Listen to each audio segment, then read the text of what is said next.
Microsoft এক্সেলে কিভাবে upper case, lower case, sentence case লিখতে হয় তা হয়তো অনেকেই জানেন না।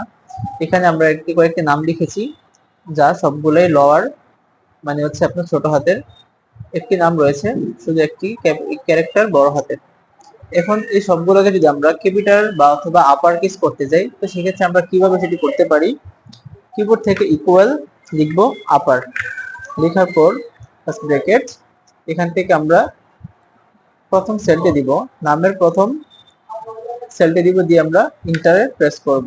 তাহলে দেখেন এখানে প্রত্যেকটি নাম বা প্রত্যেকটি ওয়ার্ড আপনার ক্যাপিটাল লেটার হয়ে গিয়েছে। এই কর্নার থেকে ধরে যদি আমরা ড্র্যাগ করি, তাহলে সবটা কি হবে? আপনার ক্যাপিটাল লেটার হয়ে গেছে।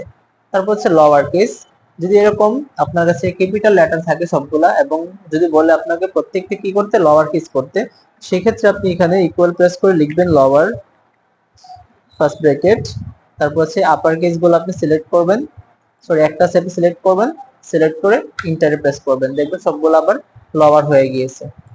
তারপর সেন্টেন্স কেস, যেটা আপনার প্রপার ওয়েতে লেখা হয়, এটা এখানে আমরা লিখবো প্রপার, লিখে ফার্স্ট ব্র্যাকেট দিব।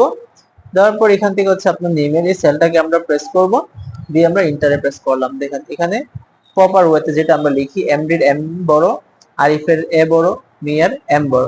এখন এখান থেকে ড্র্যাগ করলে প্রত্যেকটি নাম আমাদের প্রপার ওয়েতে